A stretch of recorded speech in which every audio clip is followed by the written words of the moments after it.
Here's a gift for you, $2,000. After giving birth, when my husband and I returned to his parents' house, my mother-in-law handed us an envelope saying it contained a gift of $2,000 as a celebration of the birth.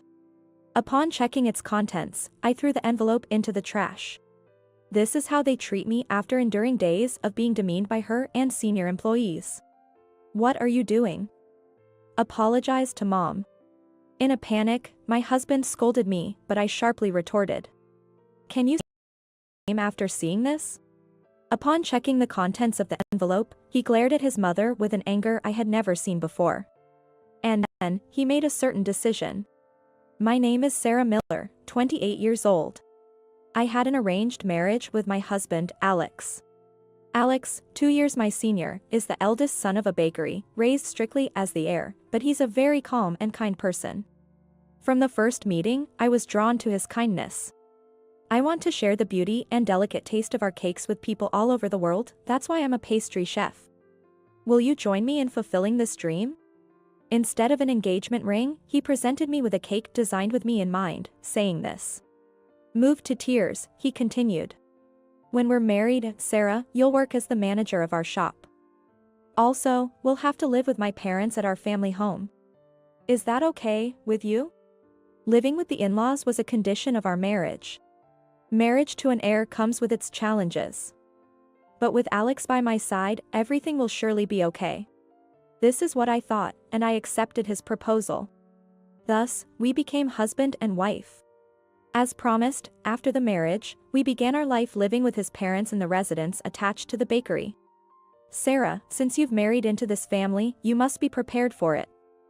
As a manager, make sure to act without any blunders. From the day I started living with them, my mother-in-law, Kate, immediately started with her strict words. The sweet married life I had dreamed of did not exist in this world. Sarah, how many times do I have to tell you? Remember our traditions properly. As a manager, you need to act more responsibly.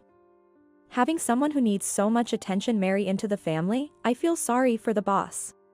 Day after day, I was demeaned by her and a senior female employee, Jade. My father-in-law, not much of a talker, didn't say much, but in his presence, the tension would skyrocket. And I would become so nervous that I'd make mistakes. Seeing me like this, he would sigh blatantly. There was no place in this house where I felt at peace. But I'll work hard to be recognized by everyone soon, and stand beside Alex without feeling ashamed. This feeling alone was what supported me. Then, I discovered I was pregnant. Take good care of yourself and give birth to a fine heir. Starting with Kate, everyone began to be considerate of my condition. At the 5-month pregnancy checkup, upon finding out the gender of the child, I immediately shared the news with my in-laws and Alex during dinner. The baby in my belly is a girl. Everyone's movements halted for a moment. A girl? Ah, a girl, huh? Huh? No words of congratulations came from anyone. Alex, avoiding eye contact with anyone, kept his head down and continued eating his dinner silently. I was taken aback by everyone's reaction. Does the heir have to be a boy? Unable to understand the Miller family's way of thinking, I just shoveled my dinner into my mouth, feeling frustrated. From the next day, everyone's attitudes changed drastically. Pregnancy isn't an illness, don't pamper yourself and make sure to work hard. As soon as they found out the baby was a girl, the demeaning comments and being overworked by Kate and Jade returned. Why can't a girl be the heir to a bakery? It's truly pitiful that my child will be born into a situation with so little celebration. I worry for her well-being. And I firmly resolve to protect her no matter what. Alex, I think you've noticed too. Ever since I married into this family, I've been demeaned every day by your mother and Jade. Their attitudes since finding out the baby is a girl have been truly unbearable. One day, unable to hold back any longer, I finally spoke up to him. He looked troubled. Sarah, I'm sorry. I'm still in training. I don't have the right to go against this family. Please bear with it. If you learn the work faster, I'm sure they will stop saying anything. I'm really happy about our baby, whether it's a boy or a girl. Please take care of yourself. Saying this, he hastily headed to the shower. While he did show concern for my well-being, honestly, I was shocked by his unreliable response. However, I caressed my belly. I can't be discouraged by such things. I'm going to be a mother. I must become strong for the sake of this child. With this renewed determination, I dreamt of the day my baby would be born healthy and endured the harassment and demeaning treatment alone. In the house, I was mainly responsible for preparing dinner. And we had a system where I would pay for the groceries first and then give the receipt to her to get reimbursed. This system meant that she would scrutinize every item on the receipt, making it difficult to buy things I wanted. However, since becoming pregnant, I often craved sour and sweet things. Should I buy it? But I hate getting snide remarks from her too. I debated with myself while shopping, but in the end, I couldn't muster the courage to buy. But one day, I just had to have something sweet. Desperate, after much deliberation, I approached Alex, who was in the workshop. I've been craving something sweet because of the pregnancy. If there are any leftover bits, could you share some with me? Sure, just wait a bit. He, sneaking away from the eyes of the employees, wrapped some cake trimmings in plastic wrap and brought them to me. Thank you. But just then, Kate appeared. What are you doing here, Sarah? Her gaze dropped to my hand. How greedy of you. This is a workshop for artisans. You are not allowed to come and go here from now on. With that, she snatched away the precious trimmings Alex had given me and kicked me out of the workshop. One day, when I went to prepare dinner, I found the fridge crammed with ingredients I had never seen before, like expensive beef. Since I wasn't allowed to use ingredients from the fridge without her permission, I asked her. Can I use the ingredients in the fridge? What are you talking about? Those are for Sienna, who's coming back the day after tomorrow. Don't you dare use them. She coldly retorted. Sienna is Alex's sister. She married into a farming family, and apparently, she's coming back for a visit because her morning sickness has been severe during her 3rd month of pregnancy. Coming back for morning sickness in the 3rd month? Meanwhile, here I am, 7 months pregnant, being told a pregnancy isn't an illness and being worked to the bone. There was a lot I wanted to think about, but the more I thought about it, the more miserable I felt. Shaking off those thoughts, I prepared dinner with other ingredients. The day Sienna came back, Kate was in a particularly good mood from the morning. Kate, who had originally opposed Sienna marrying into a farming family, was overjoyed to have her daughter back home after a long time. Today, I'll make dinner, so Sarah, you can go for a leisurely walk if you like. Unusually, she was kind. Since I rarely had the chance to take a leisurely walk in the evening due to the busy schedule, I decided to take her up on her offer. The sky is so vast. The sky, which I looked up at for the first time in a while, was dyed red and enveloped me in a gentle warmth. When I instinctively placed my hand on my belly, I felt the baby's movements. Mommy is working hard for you. Come out healthy and strong. I whispered this to my baby. What a nice smell. As I returned home, I was greeted by the scent of steaks being grilled. As I was about to enter the living room, I heard voices from inside. Sienna, make sure you eat plenty for the baby's sake. Peeking inside, I saw she laying out a feast in front of Sienna. At the table, my father-in-law and Alex were seated, silently eating their steaks. What about Sarah's portion? Just as he looked up and our eyes met, he asked this. Oh, it's okay. I've made some soup for her. At her reply, Alex said nothing and looked away from me. So, there's no steak for me. Unable to bear it, I quietly made my way to our bedroom without anyone noticing. I'm also pregnant like Sienna, yet no one tells me to eat plenty. Confronted with the reality of being ostracized, I couldn't hold back my tears any longer. Why do I have to be treated like this? Neither I nor my unborn child is welcomed in this house. I just want to leave this place. The tears wouldn't stop flowing. After a while, Alex came in with a cold steak. I sneaked out my portion for you. It's cold, but I'm sorry for making you feel even sadder because my sister came. He apologized, seeming genuinely remorseful. I wish I could stand up to them more. I've always had a hard time dealing with my mom and sister. Mom had a tough time with grandma. So she probably thinks this is just how mother-in-law and daughter-in-law relationships are. Sienna has always been jealous of me for being the pampered eldest son and has been mean to me behind the scenes since we were kids. They're both so stubborn and troublesome, I honestly don't want to deal with them. Your family issues are none of my concern. Though he apologized, I realized that he wouldn't be able to protect me or our child in the future. His unreliability made me feel even more miserable. Despite having no appetite, he urged me to eat the steak. For the sake of our baby, I tearfully forced myself to eat the cold steak. Despite being high-quality meat, I couldn't taste anything. I mechanically chewed and somehow managed to swallow it. Life became even harder after Sienna's arrival. "Sarah, get this for me." Kate didn't hesitate to boss me around, despite my large belly. "Sienna, you should rest until her morning sickness subsides." Meanwhile, she took advantage of being pampered by them and lazed around the house all day. Even though we're both pregnant, and my belly is even bigger. It's frustrating, but all I can do is silently endure for now. "Sarah, I bought some pudding for you." Perhaps feeling sorry for me enduring such harsh treatment, Alex began secretly buying me things I craved, which was a small consolation. One day, I saw Sienna's room filled with luxury baby items and maternity goods from designer brands. I had hesitantly bought a complete set from a cheap store in the suburbs. Both of our children are their grandchildren, so why is there such a difference? I tried not to let it bother me, but it was deeply saddening. Then, on December 20th, I finally gave birth to a girl.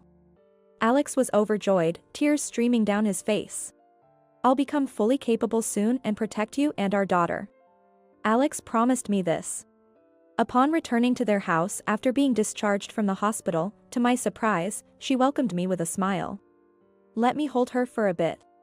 I handed the baby over to her, who, having raised 2 children herself, expertly soothed her.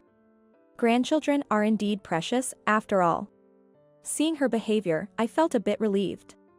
After a while, she returned the baby to me and took an envelope out of her pocket, handing it to Alex. "This is a gift, $2,000. "What, that much?" I was surprised, but Alex didn't seem too shocked. "Maybe in this family, it's normal to give that amount as a gift." He handed me the envelope without checking its contents, so after placing the baby in the crib, I took it. And I checked the contents, just in case. "What? What is this?" She smirked and looked away from me. "Enough is enough." I threw the envelope into the trash can. "Hey, what are you doing?" "Apologize to Mom." He was flustered. "Can you still say the same after seeing this?" I picked up the envelope I had thrown away and showed its contents to him. Upon seeing the contents, he frowned. Instead of $2,000, the envelope contained receipts and bills for the luxury groceries and maternity items they had prepared for Sienna. "What is this about, Mom?" Even he raised his voice. "It's only natural for the eldest son and his wife to pay for our household expenses."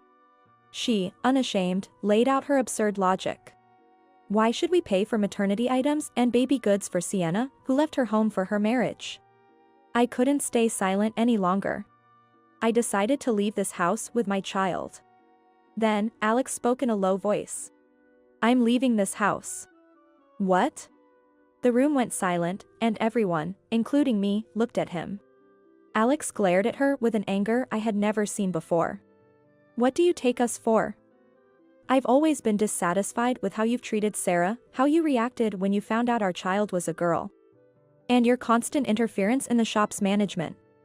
I thought I'd endure it silently until I became capable of protecting the cake shop as its eldest son. But I've reached my limit. We're leaving this house. We won't take over the shop. Thank you for everything until now." Alex said this and bid farewell to his parents. Stunned by the unexpected turn of events, they were speechless for a while before silently leaving the room. "Sarah, I'm really sorry for everything until now. I will protect you and our child. I've decided to leave this house on my own accord. But will you stay by my side?" Alex, back to his usual gentle self. "Yes. Thank you for protecting us. Let's overcome any difficulties together as a family of 3. The next day, Alex immediately started looking for a new home, and within a week, we began our new life as a family of 3. Our new home was a modest apartment, but for me, it was a blissful space where both my mind and body could relax. See, make sure you eat plenty and get proper rest whenever you can. And to my surprise, our new home was just a 5-minute walk from my parents' house. Really, Alex is such a wonderful person.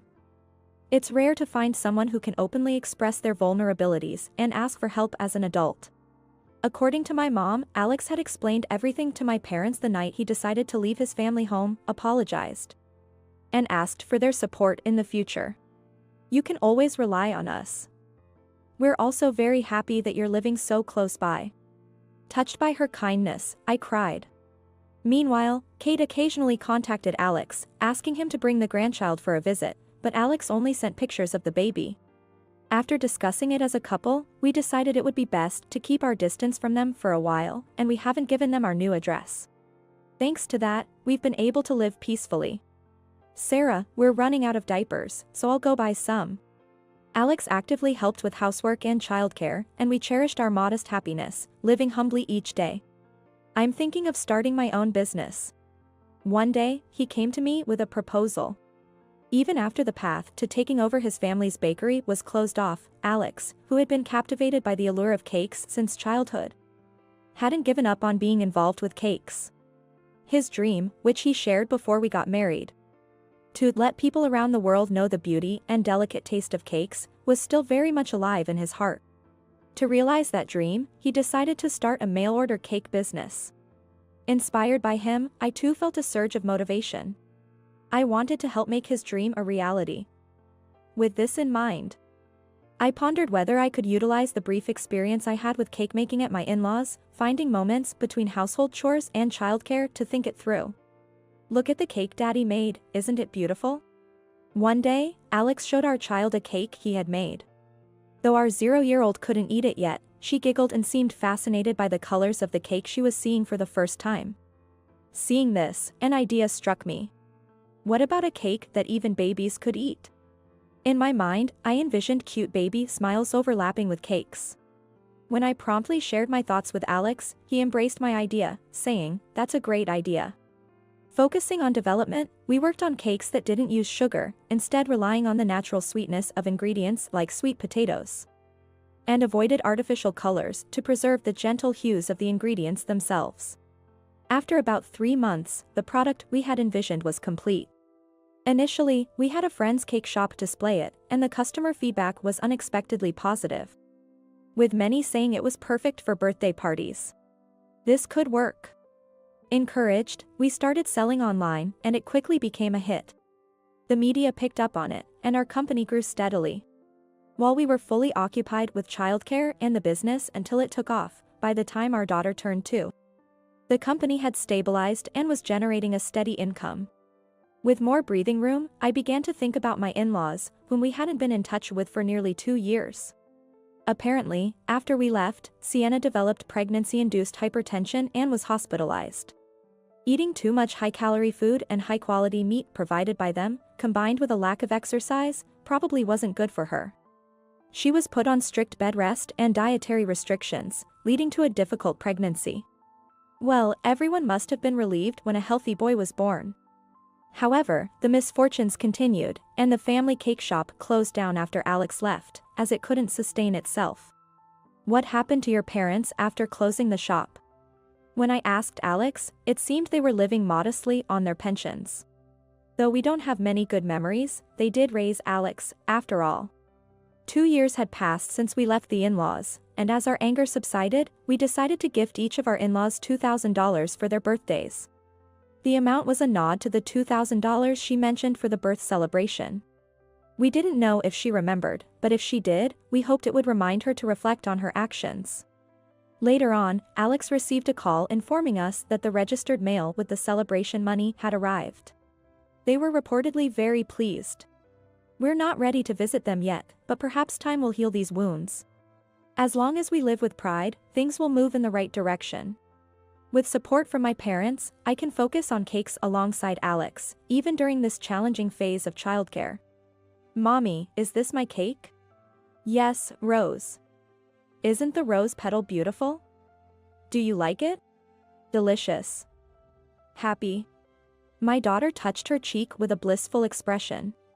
This cake, developed to melt in the mouth without needing to be chewed, is perfect for a 1-year-old. We created a cute cake modeled after rose petals. Just like our child, I hope this cake becomes something that brings smiles to everyone's faces. Mommy, here, ah. She fed me a piece of the cake. The gentle sweetness melted in my mouth. I love that face, Mommy. With a mouthful of cake, I wished for these moments of happiness to reach people all over the world.